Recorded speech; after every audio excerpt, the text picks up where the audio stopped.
Boa noite, Igor. Boa noite. Como é que Beleza? tá? Boa noite, pessoal. Tudo bem? E aí, gente? Como é que estão? Depois da aula de matemática, a gente vem discutir algumas coisas que quiséramos nós fôssemos também agraciados por resolver de forma matemática. De forma exata, precisa e fácil, né? Como se fosse... Fácil não. Vocês sabem que a disciplina de lógica matemática não é fácil. Mas você já tem uma série de regras para seguir, né, que facilitam muito esse trabalho da resolução do problema. E uma coisa que a moçada vai perceber na aula de hoje, Igor, que a gente vai abordar uma perspectiva diferente do processo decisório nas organizações e, sobretudo, a relação com os sistemas, é que, na verdade, entra um componente que traz ao processo decisório uma subjetividade tremenda, que somos nós, seres humanos. E aí, quando a gente fala da questão da matemática, nesse momento, sobretudo no nível que nós vamos estudar o processo decisório hoje, focando muito aspectos do nível estratégico, trabalhando com sistemas de apoio à decisão, que são muito complexos, a gente vai perceber que essa perspectiva da complexidade humana inserida nas organizações e entendendo a organização como um sistema, traz uma série de complicações que a gente aqui não vai chamar de complicações, nós vamos chamar de desafios para quem trabalha com o desenvolvimento de sistemas, tentar entender onde estão imbricados esses detalhes para produzir sistemas que ajudem as organizações a tomar decisões melhores. Perfeitamente. E aí, vamos começar com o nosso bate-papo. Eu queria colocar aí o slide para que nós pudéssemos relembrar a nossa aula passada, o que é decisão, né? Falamos sobre o processo decisório, conversamos sobre o 5W2H, what, who, why, where, how much.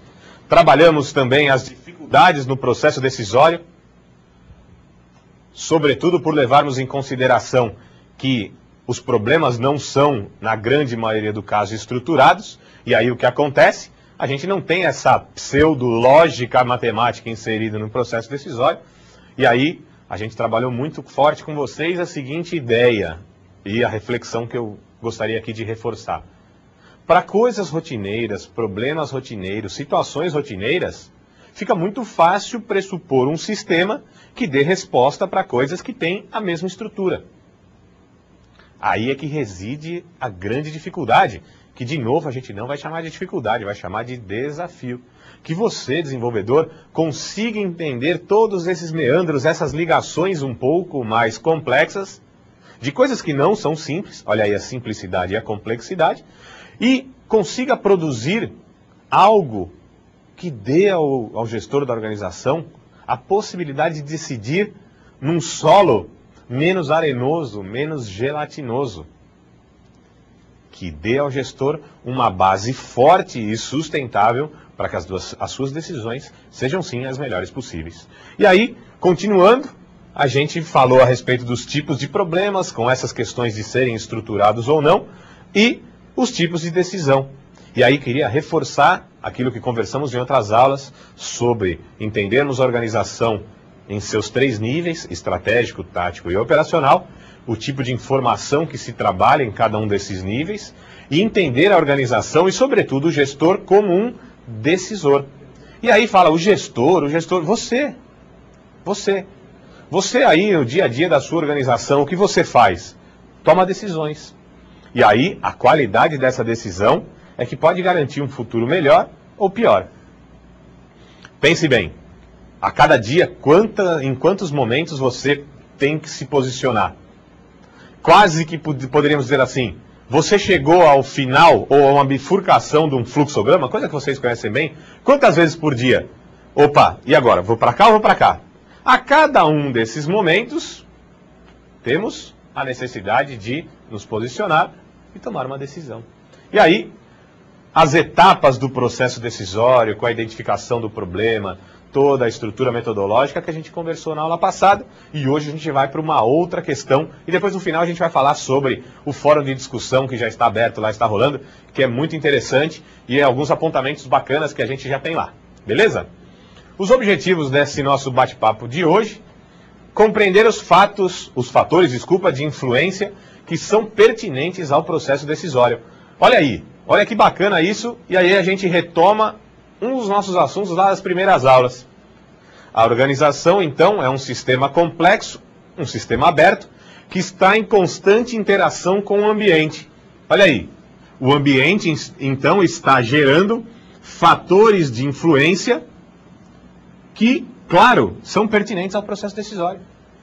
E aí a gente vai ver daqui a pouco um slide bem caótico, onde a gente começa a entender o quanto é complexo gerir uma organização e, claro, o quanto é desafiador para você propiciar ao gestor uma estrutura melhor de informação para que a gestão seja melhor.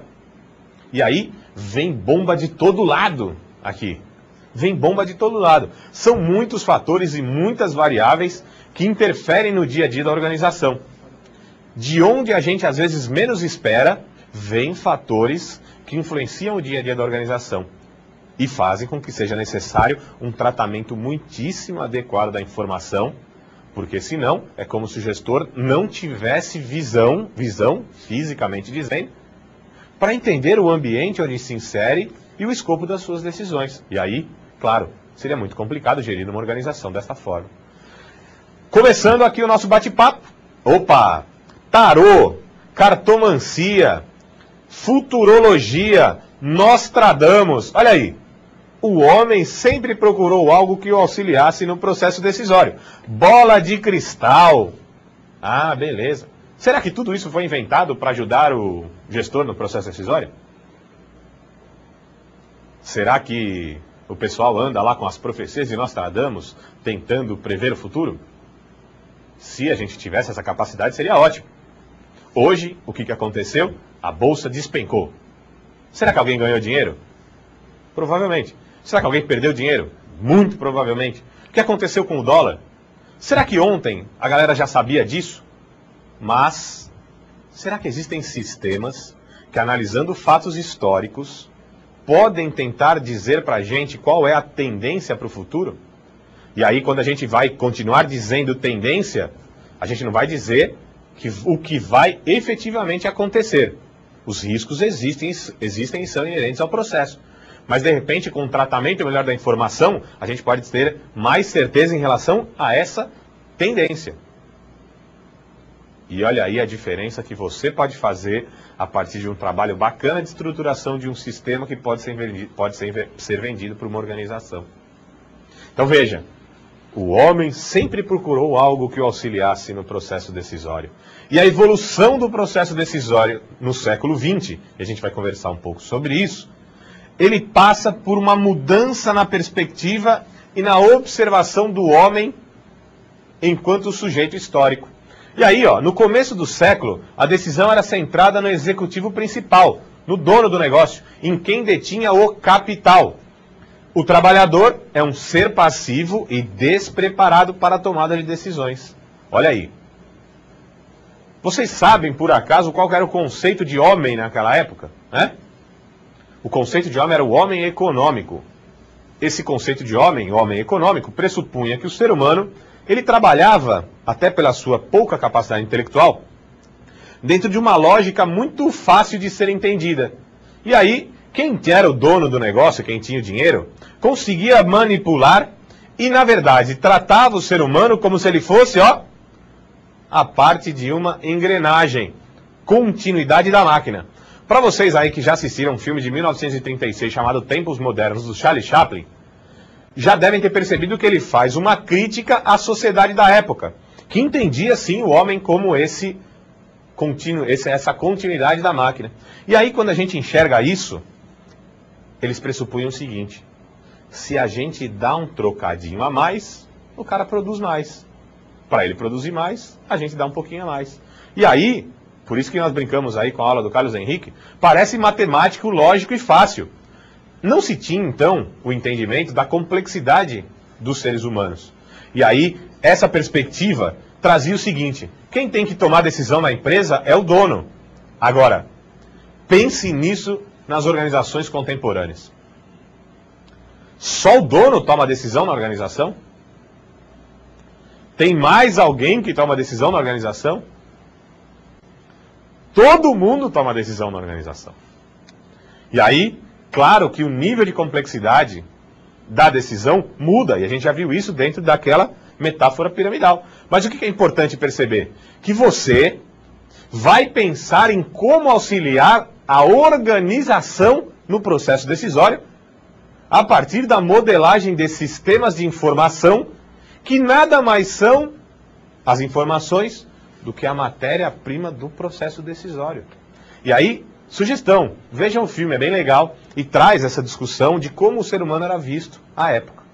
E aí, a evolução do processo decisório, lá a gente estava falando no começo do século passado, sobretudo, também se vocês quiserem pesquisar, a gente tem o Taylorismo como grande paradigma de referência para esse entendimento, essa concepção de homem, o Taylorismo-Fordismo, e depois a gente evolui a perspectiva do processo decisório a partir da década de 60, olha aí, até dá para fazer uma propaganda aqui do livro do Zuenir Ventura, que fala, né, da década de 60, de 68, de toda a questão mundial em relação à luta contra as ditaduras, mudança de comportamento, e olha aí, nesta época então, a gente tem a chegada de uma grande escola na administração que institui um novo paradigma para entendermos como se dá o processo decisório nas organizações. Escola das Relações Humanas. E aí o homem não é mais um homem econômico, é um homem social. E o que os estudiosos da época, principalmente isso brota com um estudioso australiano chamado George Elton Mayo, que é importante entender como é que as relações entre as pessoas interferem no dia a dia das organizações. Se nós falamos que no dia a dia das organizações todo mundo está tomando decisão, eles propuseram aqui, né, Mayo e a sua equipe, numa indústria, numa grande indústria, eles propuseram estudos, que chama os estudos de Hawthorne, que foi desenvolvido nos Estados Unidos, nas redondezas de Chicago, Illinois, no estado de Illinois, nos Estados Unidos. E aí, lá eles começaram a fazer alguns experimentos com os seres humanos e perceberam que a organização era extremamente influenciada com o que os grupos decidiam no âmago das suas relações. Então, de repente, eu e o Igor falamos, hoje vamos fazer o seguinte, vamos dar aula mais devagar, porque eles cortaram o cafezinho lá na universidade, e hoje a gente vai pegar mais leve.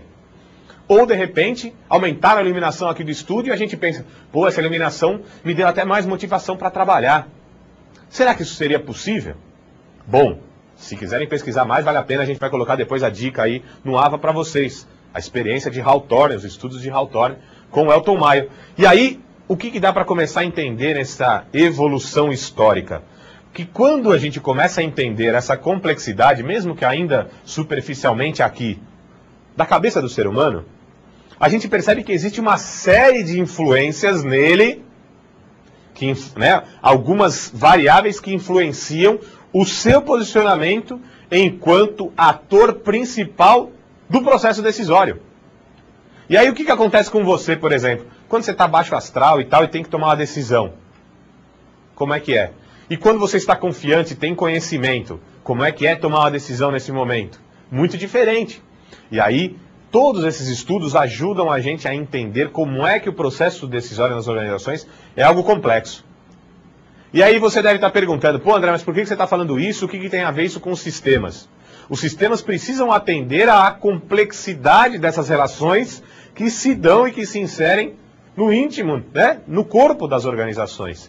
E aí, dentro dessa evolução ainda, a gente tem o trabalhador como um ser humano capaz de pensar, de decidir e de ser motivado para assumir maiores responsabilidades. Motivação, motivos para a ação.